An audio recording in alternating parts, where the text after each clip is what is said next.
walk through quiet shadows, thinking I was alone, listening to my own footsteps on roads I'd never known.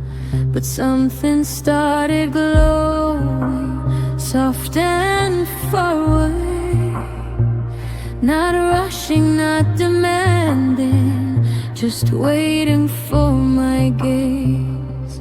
I didn't need to reach for it, it knew exactly where I stood.